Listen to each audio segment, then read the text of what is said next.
안녕하세요. 오늘은 소중한 관계를 새롭게 꿈꾸는 로맨스를 함께 나눌 김경희입니다. 여러분들 살아가면서 관계 맺기에 대해서 어떻게 생각하시나요? 관계를 맺을 때 어떤 분들은 관계를 편안하게 쉽게 잘 맺는 분들도 있을 것이고요. 또 어떤 분들은 어렵게 관계를 맺는 분들도 있을 것입니다. 관계를 맺는다는 것은 우리 모두 각자에게 가진 성격과 그리고 성향과 그런 것들이 어우러져서 여러 사람들과 함께 맺어가는 것인데요. 한평생을 살아오면서 여러 인연들을 만나면서 그 관계를 맺어갈 때 때로는 만남을, 때로는 헤어짐을 통해서 관계를 맺어가죠. 그런데 우리가 세상을 살아가면서 단 하나의 소중한 사람을 친구로 맞이한다면 우리가 그 인생을 잘 살아왔다고 이야기할 수 있지요. 여러분들 혹시 가장 소중한 친구가 있으신가요? 만약에 부부관계가 그런 소중한 친구와 같다면 행복이 아마 나비 효과처럼 부부관계뿐만 아니고 가족들도 그리고 함께 사는 아는 지인들까지도 그 효과가 아마 있을 거라고 생각이 듭니다. 사람의 인생이 소중한 것은 죽음을 맞이하기 때문에 그 인생이 한번 가면 다시는 돌아오지 않기 때문에 소중한 것인 것 같아요. 그런 것처럼 여러분들 혹시 조화를 좋아하세요? 형형색색 예쁜 조화 어떻게 마음에 드시나요? 생화가 좋으세요. 저도 그렇습니다. 정말 예쁜 휘황찬란한 조화보다는 단 한 송이지만 조촐하지만 그 생화가 정말 좋고요. 그리고 또 어떤 이들은 관광버스를 타고 그 떨어질 낙엽들 그 예쁜 나무들을 보기 위해서 2~3시간씩 가서 그 아름다움을 만끽하고 그리고 돌아옵니다. 그리고 또 어떤 이들은요, 석양에 취해서 넋을 놓고 바라보기도 합니다. 그런 것들이 아름다운 이유는 금방 사라지기 때문에, 그래서 그 아쉬움이 남기 때문에 더 아름답지 않은가 싶습니다. 우리들 삶도 마찬가지죠. 오늘이 지나면 다시 돌아올 수 없는 그런 아름다운 날을 로맨스를 통하여서 소중한 관계를 함께 맺어가는 그런 시간을 가져보겠습니다. 호랑이 담배 피우던 시절을 아시나요? 지금의 형편과는 아주 다른 먼 옛날 이야기라고 합니다. 호랑이가 담배 피던 그 시절에는 사람과 사람과의 관계는 어땠는지 여러분들 혹시 생각해 보셨나요? 그리고 호랑이가 담배 피던 그 시절에 담배가 우리나라에 들어왔던 그 시절에는 그 담배가 의약품으로 사용됐다고 합니다. 그리고 1600년대에 우리나라의 네덜란드 선원이 배가 표류되면서 우리나라 제주도에서 살게 되었는데요. 그러면서 하멜 표류기라는 기행문을 쓰게 되었다고 해요. 거기에서 보면 우리나라 남녀노소 할 것 없이 4세, 5세 어린이들까지도 담배를 함께 피웠다고 하고요. 그러면서 서로 신분이 없어서 신분 제도가 없는 서로 아름다운 행복한 삶을 살았다고 합니다. 저 그림을 한번 보시겠어요? 호랑이가 담배를 피우면서 혹시 담배 피던 이 시절에 평등한 시절에 행복한 시절을 여러분 살아보셨나고 묻고 있는 것 같진 않으신가요?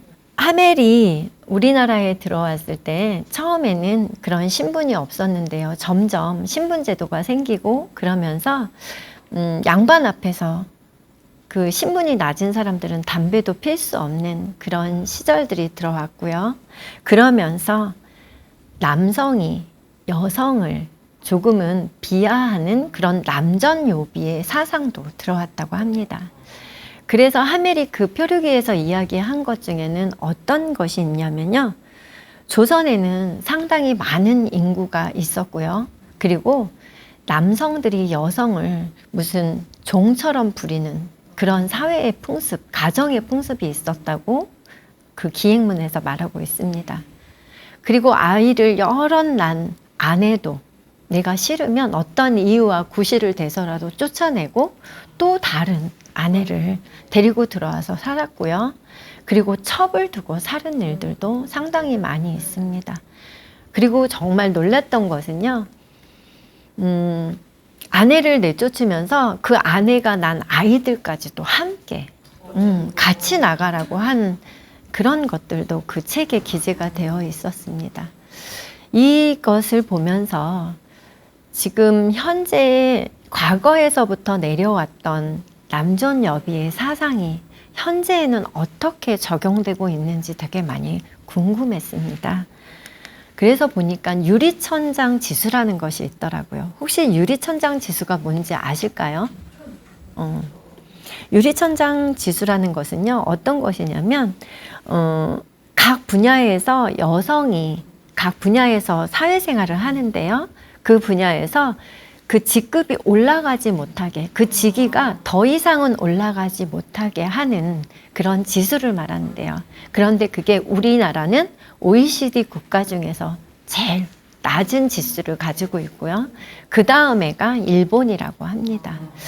그래서 남존여비의 사상이 현재에 와서도 이렇게 어떤 실력이 있음에도 그 어떤 지위에서 막힘 현상이 있지 않은가 그런 생각을 해봅니다. 사실은 요즘에는 교육이 되게 보편화됐잖아요. 그쵸? 제가 중고등학교 교육을 다니면 수업을 다니면 우리 친구들이 되게 재밌어하고 남녀들이 다 남학생 여학생들이 다 재미있게 수업을 하고 있는데요. 또 학부모님들을 만나면 남녀공학을 되게 싫어해요. 특히 남학생 부모님들이. 네. 왜 그런지 다 공감하시나 봐요.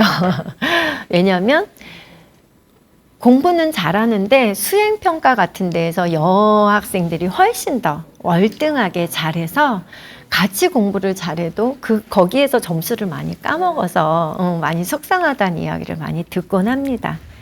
이렇게 사실은 남성과 여성이 나눠지지 않을 사회에서 여러 가지 학습이나 지위나 이런 사회 현상들로 인해서 우리가 알게 모르게 양성평등이 이루어지지 않고 있습니다. 일상생활 속에서도 성차별은 계속적으로 일어나고 있는데요. 혹시 남성분들, 남자가 그런 것도 못해? 라는 말 혹시 많이 들어보시지 않으셨나요? 아니면 남자는 우는 거 아니야. 남자는 평생 3번만 울어. 혹시 이런 말은 어때요? 들어보셨죠? 예. 그런 말 어떻게 생각하나요? 제가 학교 가서 친구들에게 물어봐요. 너희들 진짜 3번만 우니? 남학생 학교에 가서 물어보거든요. 그러면 친구들이 요새는 어떻게 이야기하냐면요. 아니요, 선생님. 저 여자친구랑 헤어져도 울어요. 엄마한테 혼나서도 울고요. 저 성적 떨어져도 울어요. 그리고 드라마를 보면서도 울어요. 이렇게 이야기를 합니다. 그게 정말 용기 있는 거예요. 그래서 그래서 저는 찌질해요 라고 이야기를 하더라고요. 그래서 아니야. 그런 친구가 용기 있는 친구야. 너는 남자이기 전에 사람이야. 사람은 울기도 하고 웃기도 하고 자기의 감정을 표현하면서 살아야 한다고 이야기를 해주거든요. 그런데 우리 과거의 세대를 살아온 지금 노년기를 사시는 분들은 아마도 많이 참고 울지 않아야 된다는 그런 생각을 많이 가졌던 것 같습니다. 국제시장을 혹시 보셨나요? 네. 거기서 마지막 장면에 가족들이 다 모여 있을 때 덕수라는 할아버지께서 그 주인공이 방에 혼자 들어가서 아버지 사진을 이렇게 마주하고는 이런 말을 합니다. 아버지 저 잘 살았지 얘. 너무 힘들었어 얘 라고 이야기하는 그 장면을 보면서 지금 노년기를 사시는 분들이 얼마나 힘들었을까라는 다 눈시울이 아마 뜨거워졌을 거예요. 그리고 저희 먼저 세대를 살고 계신 저희 아버님이 생각나서 저도 사실은 감정이 되게 복받쳐 올랐던 그런 영화입니다. 이런 장면을 보면서 남성분들도 그런 성차별에 노출되어서 얼마나 힘겹게 본인의 감정을 드러내지 못하고 살았는지에 대해서 우리가 한번 생각해 봐야 하는 문제인 것 같습니다. 마찬가지로요, 여자가 울면 3년 동안 재수가 없다는 그런 말도 있고요. 또한 암탉이 울면 집안이 망한다는 말, 예, 많이 들어보셨죠? 이런 말들도 무심결에 사용한 우리의 속담이나 말들이 사람에 대해서 폄하하는 그런 말들이라는 거 여러분들 꼭 기억하셨으면 좋겠습니다. 그리고 또한 김여사 들어보셨어요? 운전을 못하는 여자들을 비유한 말. 그리고 또 김치녀라고, 뭐냐면 금전을 남성에게 의존하는 여성이라고 해요. 그게 김치녀라고 합니다. 또한 된장녀는 분수 모르고 사치하는 여성을 말하는 거죠. 이렇게 서로에게, 그리고 사회에서 사람에게 사람을 지칭할 때 그렇게 폄하하는 내용들의 언어들이 사실은 잘못됐다는 것. 유리천장 지수를 통해서 우리 사회에 만연된 평등하지 못한 일들을 한번 들여다봤는데요. 저기 그림에서처럼 사실은 그림이라서 보이지만 보이지 않는 유리에 둘러싼 여성을, 사회의 모든 것들을 막는 일들이 있다는 것 기억했으면 좋겠습니다. 그래서 우리가 이런 것들을 하나하나 바꾸어 갈 때 우리는 소중한 관계를 부부가 좀 더 새롭게 할 수 있지 않을지 생각해 보셨으면 합니다. 자, 이번에는 이 이야기를 쭉 가지고 가서요, 우리나라 전통 사회에, 한국 사회에 견고한 가족주의에 대해서 함께 이야기를 나누어 볼 건데요. 우리 가족주의는 객관적으로 볼 때 결혼과 출산율이 어땠죠? 예전에 어떠셨어요? 결혼율도 되게 높고 출산율도 되게 높았어요. 그리고 이혼율은 어땠을까요? 낮았어요. 맞습니다. 아주 낮았습니다. 남성들은 대개 가족을 부양하는 의무를 갖고 살았고요. 여성들은 경제 활동 참여율이 좀 낮은 그런 사회에서 우리는 살았습니다. 그런데 이런 지표들이 조금씩 변동이 되고 있죠. 예전에는 이혼한 사람이 별로 없었던 것 같아요. 저희 어렸을 때도. 그런데 지금은 이혼이 되게 많이 만연되어 가고 있고요. 그것에 대한 이유가 대부분이 성격 차이라는 거 혹시 들어보셨나요? 그런데 성격 차이가 무엇이라고 생각하세요? 그냥 성격이 안 맞아서요? 경제적인 이유가 많을까요? 근데 대부분 이렇게 어떤 매스컴에서 나오는 거 보면 대부분 성격 차이라는 말들이 상당히 많이 있습니다. 그런데 그 성격 차이를 잘 들여다보면 남성들은 아내를 순정적이고, 그리고 또 한 가지는 시집에 잘하지 못해서 그래서 이혼을 많이 요구한다고 하고요. 그리고 여성들은 남성이 나를 무시한다고, 그리고 일방적으로 자기 중심적으로만 모든 것을 한다는 이런 이야기가 많다고 해요. 그런데 이 속을 자세히 들여다보면 사실은 그 다른 것이 아니고요. 성격 차이는 어떤 것이냐면 남성과 여성이 함께 어떤 평등한 사회를 함께 만들어가기 위한 어떤 이야기라고 해요. 무엇이냐면 남편이 의무감으로 산다면 아내는 사랑을 갈구하면서 살아요. 이것이 바로 성격 차이라고 해요. 좀 이해가 가시나요? 네. 가족의 가치관이, 그리고 출산의 가치관도 바뀌었어요. 예전에는 성관계가 출산만 하기 위해서 성관계를 가졌다면 부부간에, 지금은 출산이 넘어선 서로 사랑하기 위한 성관계를 맺어야 하는 것이죠. 이렇게 이혼 사유도 성격 차이라는 것이 사실은 그 속에 들어가 보면 성관계를 가질 때도 얼마만큼 사랑을 주고 받는지, 그런 것들이 이야기가 나누어져야 된다는 것이죠.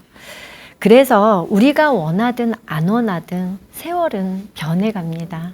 그럼 노년기에 사시는 지금 여러분들도, 여러 남성과 여성분들도 인격적인 삶에서 욕구와 친밀감이 얼마만큼 충족되고 있는지 서로 대화를 통해서 알아가야 하는 것이죠. 그냥 성이라는 것이 치부되고 뒤로 숨어 있어서 되는 것이 아니고요. 내 아내가 원할 때, 내 남편이 원할 때 대화를 통해서 아름다운 성을 함께 만들어가는 것이 정말 중요한 가치관을 만드는 것입니다. 그래서 우리가 이렇게 새로운 가치관을 만들어갈 때 부부가 좀 더 행복하고 아름다운 삶을 살 수 있는 것이죠. 자, 이번에는 노년기를 사시는 여러분들 인생이 어떤 속도로 가시나요? 엄청 빠르세요? 혹시 걸어가실까요? 아니면 뛰어가실까요? 아니면 비행기를 타고 날아가는 것 같을까요? 어렸을 때는 어른이 빨리 되고 싶어서 세월이 참 안 간다는 생각을 많이 했어요. 그러시죠. 근데 어느 순간부터 성인이 되고 중년이 되고 노년이 되는 그 시기가 되니까 정말 세월이요 너무 빨리 가요. 예. 왜 이렇게 빨리 가는지 모르겠다는 말을 요즘에 저 친구들을 만나서도 항상 이야기를 많이 하거든요. 그래서 인생의 나이와 세월의 흐름을 비교할 때 10대는 몇 킬로로 가죠? 네, 10킬로로 가죠. 그럼 30대는요? 네, 30킬로. 50대는 50킬로. 70대는 70킬로. 너무 빠르죠? 네, 90대는 90킬로로 갑니다.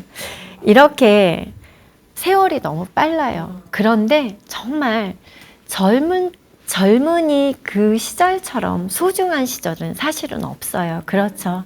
그런데 요즘 젊은이들은 어떨까요?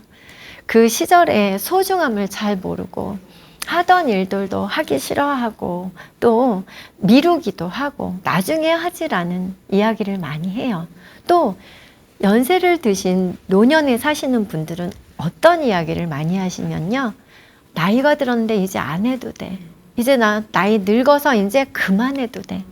이런 이야기. 뭐 하고 싶은 것도 다 포기하시는 거예요. 맞을까요? 젊은이들도 노년기를 사시는 분들도 저는 새롭게 열정을 가지고 도전했으면 합니다. 그래서 내가 하고 싶은 것, 그리고 내가 먹고 싶은 것, 내가 갖고 싶은 것들을 정말 내가 할 수 있는 능력 안에서 충분히 행복함을 누리셨으면 좋겠습니다.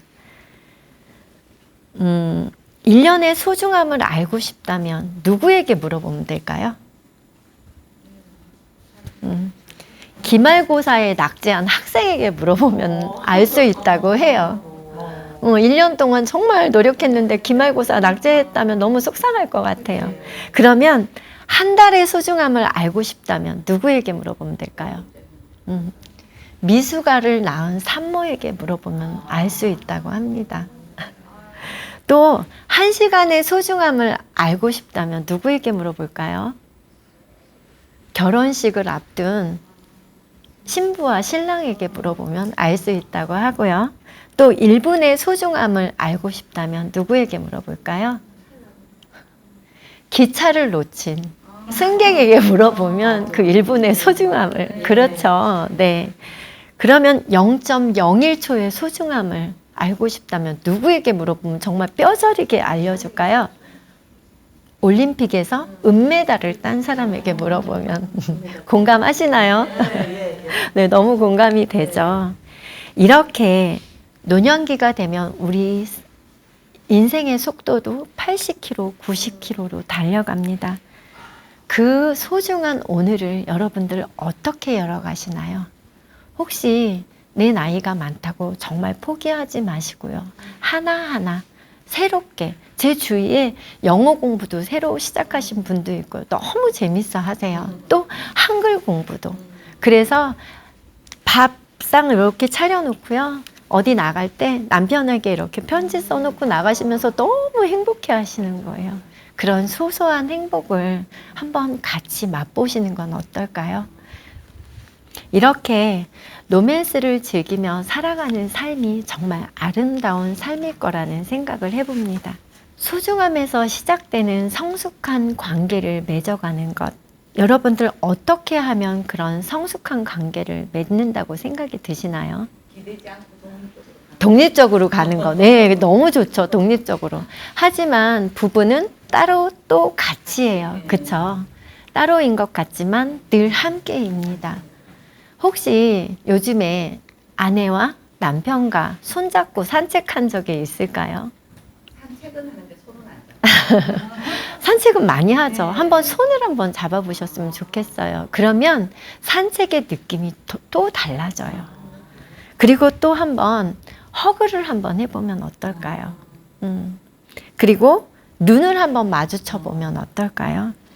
여러분들이 이런 생활 속에서 소소한 관계 맺기를 통해서 예전에 우리가 처음 만났을 때의 그 설레임을 한번 느껴본다면 훨씬 더 삶이 그 소중함이 더 아름다움으로 가슴에 남진 않을까?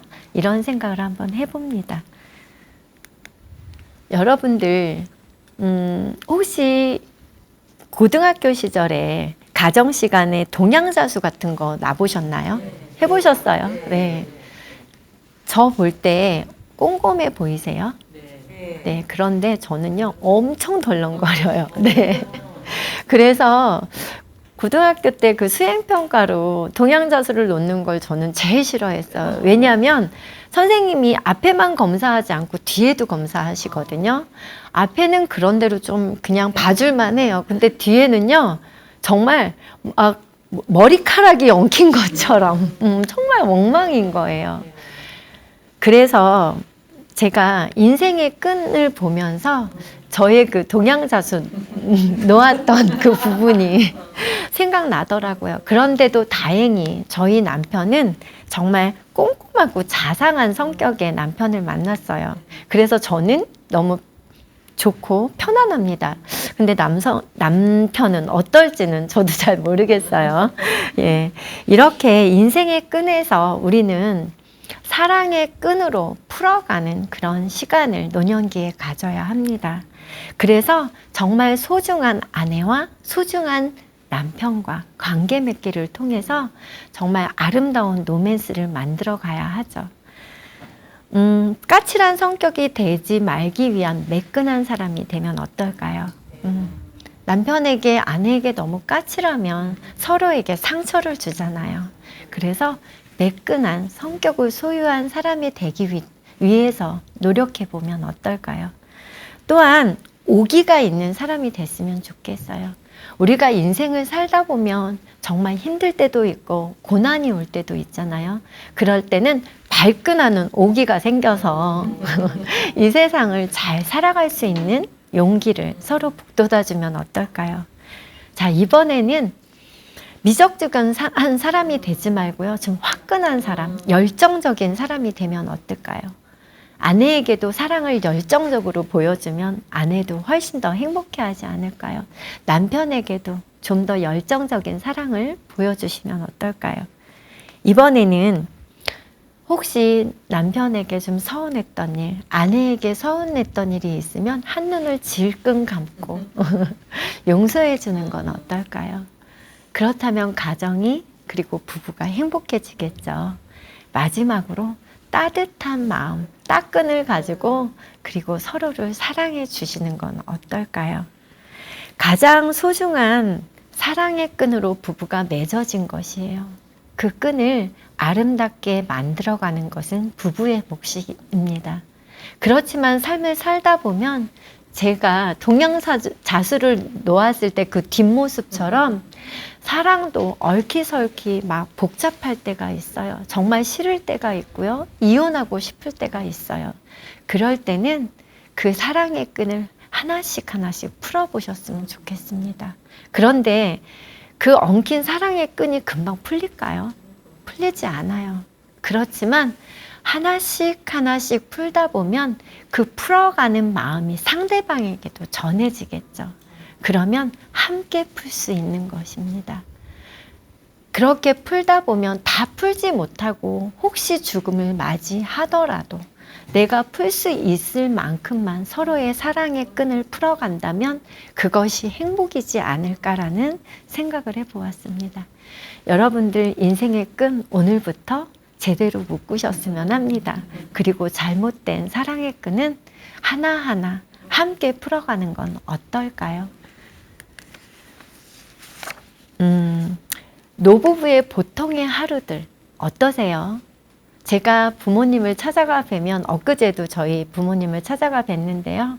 정말 그냥 다람쥐 쳇바퀴 돌듯 너무나 또 동일한 삶을 살고 계세요. 엄마 산책 나갈까요? 아니 싫어. 엄마 좀 일어나서 얘기 좀 해. 아니 나 누워있는 게 좋아. 정말 좀 제가 어디를 이렇게 같이 모시고 가고 싶어도 싫어하시는 거예요. 귀찮아 하시는 거예요. 그래서 여러분들 노부부의 삶에서 보통의 하루에서 특별하려면 어떤 생각을 해야 될까요? 시간이 아깝다는 생각을 해야 될까요? 근데 그것도 잘 안 되는 것 같아요. 너무 연세가 드니까 그것도 잘 쉽지 않더라고요. 그래서 제가 생각해 봤습니다. 여러분들 지금 몇 년 사셨어요? 50년? 뭐 60년? 70년? 이 방송을 보는 분들은 뭐 80대, 90대도 있으실 건데요. 아침에 눈을 뜨는 것만도 기적이라는 생각 혹시 해보셨나요? 우리가 가전제품을 쓸 때 제가 요즘에 막 냉장고 세탁기가 15년 정도 쓰니까 다 막 윙윙거리고 막 소리가 나고요. 다 나 좀 고쳐줘, 나 좀 새로 바꿔줘 막 소리를 질러요, 저에게. 그런데 우리 몸은 50년, 60년, 70년 썼습니다. 그런데 내 남편과 아내가 밤새 정말 잠을 자면서 밤새 핏줄 하나가 막히지 않고 잘 혈액이 순환돼서 아침에 눈을 뜰 수 있는 것. 그것이 기적 아닐까요? 그렇게 생각하면은 노년기를 사시는 분들의 보통의 하루인 것 같지만 그 자체가 너무 특별한 거예요. 제가 엄마를 보고 오면서 제가 느낀 부분이거든요. 그래서 엄마 이렇게 함께 있는 것만으로도 엄마는 정말 특별한 나의 엄마라고 제가 이야기를 한 적이 있습니다. 예전에 구매했던 옷들, 자주 사용했던 물건들, 그리고 늘 다니던 길들을 우리는 익숙해서 다니죠. 그런데 그 또한 예전에는 새로 산 옷이고요. 새로 산 물건이고요. 새로 갔던 길입니다.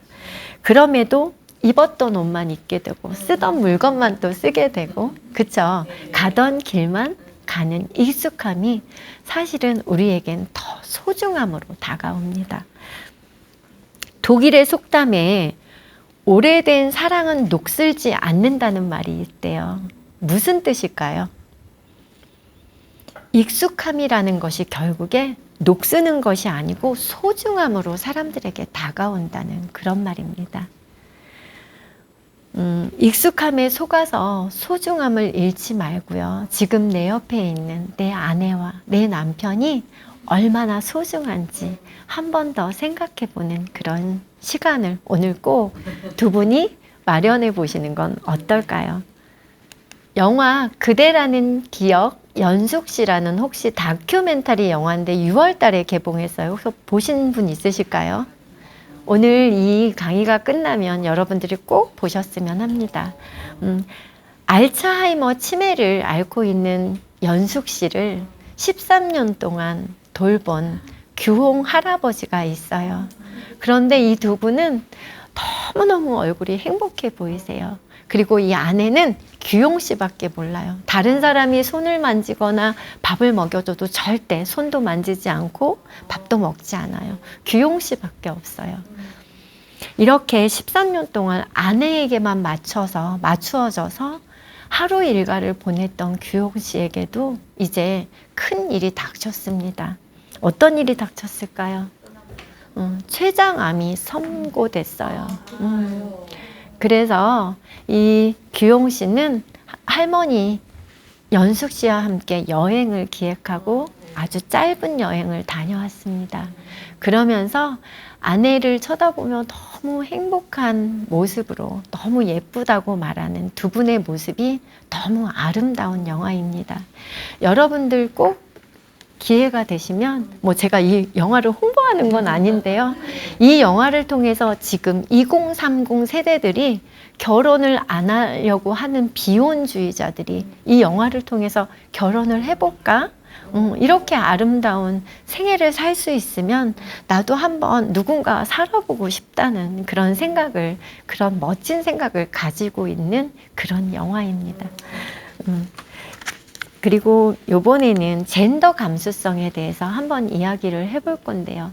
여러분들 어떻게 두 분이 사시면서 평등하게 사시나요? 어떠세요? 그렇지 않으시죠? 그런데 제가 한번 제안을 해드리겠습니다. 아내를 보면서 딸이라는 생각을 한번 해보시면 어떨까요? 그 아내가 그 몇십 년 전에는 누군가의 딸이었어요. 여러분들 딸을 보실 때 어때요? 아빠가 딸을 볼 때는 눈에서 진짜 꿀이 뚝뚝 떨어져요. 그런 것처럼 내 아내도 누군가의 딸이었다는 생각. 그리고 내 남편도 내가 그렇게 사랑하는 아들이라는 그런 시선으로 남편을 바라보면 어떨까요? 그러면 사회의 성, 젠더라는 사회의 성의 감수성이 되살아나서요. 아내는 남편을, 남편은 아내를 좀 더 사랑하는 눈으로 보지 않을까요? 그러면 그 관계도 훨씬 더 아름다운 관계가 될 수 있겠죠. 세상에는 당연한 것은 정말 없습니다. 사람은 생각하는 대로 되고 말하는 대로 됩니다. 부부가 어떤 그림을 그리면서 생활을 할지 생각을 한다면 그 생활이 말한 대로 되고 생각한 대로 되고 또 행동한 대로 되어가죠. 그리고 그 모습을 본 자녀들도 마찬가지로 그렇게 되어갑니다. 노력을 해야지 사랑도 얻어지는 거고요. 노력을 해야 돈도 얻어지는 것처럼, 그렇죠? 부부 관계에서도 당연한 것은 없습니다. 서로에게 사랑을 주고받을 때 정말 행복함이 서로를 더욱더 큰 행복으로 이끌어 가겠죠. 인생에는 분명히 타이밍이 있습니다. 여러분들 타이밍을 잘 지나오셨나요? 어떠세요? 톨스토이는 이렇게 말합니다. 당신에게 가장 중요한 때는 지금입니다. 그리고 가장 중요한 일은 지금 당신이 하는 일입니다. 맞죠? 그리고 가장 중요한 사람은 지금 당신 옆에 있는 사람입니다. 맞습니까? 그렇게 반복되는 단 하루도 다시 돌아올 수 없고요. 오늘 밤이 내일 또 다시 올 수 없습니다. 그렇다면 정말 소중한 사람과 그 순간순간에 어떤 관계를 맺고 사셔야 하는지 한번 생각해 보셨으면 합니다. 인생의 타이밍에 대한 정말 소중한 이야기를 한 가지 해드리려고 해요. 황혼이혼을 늘 생각하던 할아버지 할머니가 계셨어요. 두 분이 안 되겠다. 오늘은 꼭 법원에 가서 이혼을 해야겠다 하고 두 분이 손잡고 가셔서 이혼을 하셨습니다. 그리고 돌아오는 길에 할아버지께서 이야기하셨어요. 할멈, 이렇게 이혼도 했는데 소원대로 이혼도 했는데 우리 가서 통닭 한 마리나 먹고 가지 라고 이야기하신 거예요. 그럽시다. 할머니 할아버지는 통닭집에 가서 통닭 한 마리를 시켰습니다. 할아버지는 이제 마지막이라는 생각으로 얼른 닭날개를 뜯어서 할머니 드시라고 주었습니다. 할머니가 버럭 화를 내면서 내 평생 이럴 줄 알았어. 응? 나는 닭다리를 좋아하는데 이렇게 맨날 닭날개만 준다고 화를 버럭 내셨어요. 그랬더니 한참을 보고 있던 할아버지가 참 별소리를 다 듣겠네. 나는 당신이 닭다리 좋아하는지 몰랐어. 나는 내가 닭날개를 좋아해서 내가 좋아하는 것을 당신에게 준 거야 라면서 멋쩍게 이야기를 하셨어요. 그러거나 말거나 할머니는 화가 나셔서 그 자리를 팍 차고 나오셨어요. 그리고 각자 집으로 가셨습니다. 그 통닭도 다 드시지 않고요. 그리고 집에 간 할아버지는 혼자 곰곰이 생각하셨습니다. 아, 내가 그동안 당신 통닭 중에 어떤 부위를 좋아하는지도 한 번도 물어보지도 않고 내 맘대로 닭다리를 좋아하는데 맨날 날개만 줬으니 얼마나 곤욕이었을까. 너무 미안하네 하고 전화를 걸으셨어요. 전화에 요즘에 다 뜨잖아요. 누군지. 할머니가 보니 할아버지 전화입니다. 얼른 꺼버렸습니다. 목소리가 듣기 싫어서. 그런데 할아버지가 또 하신 거예요. 전화를. 이번엔 어떻게 했을까요? 배터리를 아직 빼버렸습니다. 전화가 받기 싫으셔서 화가 나셔서. 그리고는 이제 두 분은 잠이 드셨겠죠. 각자의 집에서. 새벽녘에 일어난 할머니가 할아버지 생각이 나더라고요. 그래서 아유, 그 영감이 닭날개를 그렇게 좋아하는데 나 먹으라고 준 걸 여태 나도 몰랐네. 나도 한번 자기 통닭 중에 당신 무엇이 좋냐고 한 번도 물어본 적이 없네. 이러고서 전화를 하셨습니다. 근데 할아버지가 전화를 받지 않으시는 거예요. 이 사람이 아직 안 일어났나? 한참 있으려니 모르는 전화 번호로 전화가 왔어요. 받으니까 어떤 여자분이 전 남편이 돌아가셨습니다 라고 이야기를 하는 거예요. 할머니는 허둥지둥 할아버지 집에 갔습니다. 그랬더니 할아버지는 전화기를 꼭 껴안고 돌아가셨습니다. 핸드폰에는 남편이 마지막으로 자신에게 남긴 메시지가 들어있었습니다.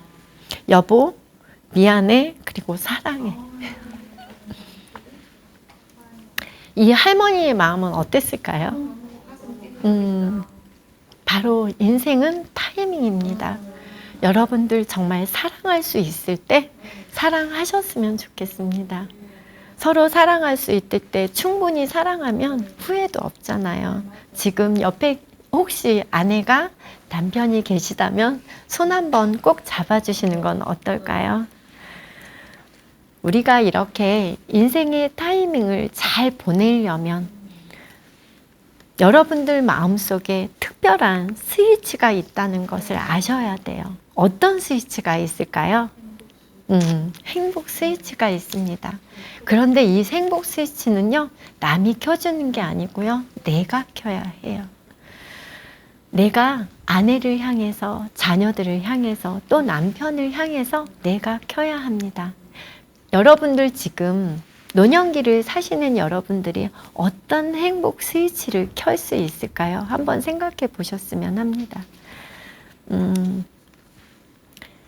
부부가 함께 할 수 있는 것, 동질감을 느끼는 것, 한번 생각해 보시면 어떨까요?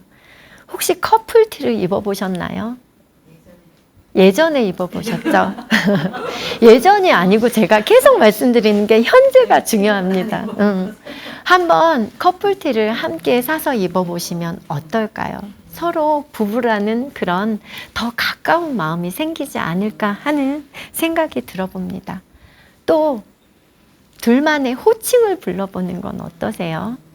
예전에 왜 무슨 동호 씨, 뭐 경숙 씨 이렇게 불렀던 것처럼 우리 둘만의 호칭을 한번 정해서 불러보면 훨씬 더 애틋함이, 그리고 예전으로 돌아간 것 같은 그런 신선함이 들지는 않을까요? 그리고 또한 발 맞추어서 함께 걷는 건 어떨까요? 할아버지 할머님들이 이렇게 걸어가시는 걸 보면요, 물론 애틋하게 두 손 꼭 잡고 가시는 분들도 많지만요, 할머니는 이 뒤에, 할아버지는 저 앞에 가시는 분들도 너무 많이 보여져요. 사실은 부부 싱크로하게 서로 무엇인가를 동질감을 갖고 계속 같이 해보는 것. 남성분은 남성분 따로, 여성분은 여성분 따로가 아니고 함께 생활하시잖아요. 그러면 함께 할 수 있는 소소한 것들을 찾아서 행복의 스위치를 켜보는 거는 어떨까 하는 그런 생각을 한번 해봤습니다. 같이 생각하고 같이 마주보는 것, 그것이 행복이지 않을까요? 우리가 살아가면서 요즘에 리마인드 웨딩 많이 유행이죠. 리마인드가 뭐죠?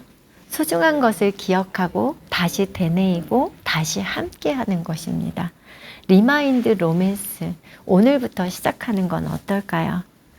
노년기라는 것은 인생의 하향길이 아니고요, 인격적인 사랑을 주고받는 지금 현재의 절정의 시기입니다. 여러분들이 아무리 젊은 사람들이 사랑을 한다고 해도요, 노년을 사시는 지금 여러분들처럼 정말 깊은 사랑을 할 수 있을까라는 의문을 갖게 됩니다. 여러분들이 정말 주체적인 삶을 사셔야 하고요. 여러분들이 행복한 삶을 살아야 자녀들도 행복한 삶을 살 수 있습니다. 그 모습의 표본이 바로 리마인드 로맨스입니다. 그래서 매일매일 아침마다 소중한 사람에게 인사를 하고 안녕, 소중한 나의 사랑이라고 말해 주는 건 어떨까요? 그리고 간단한 허그를 해주는 건 어떨까요?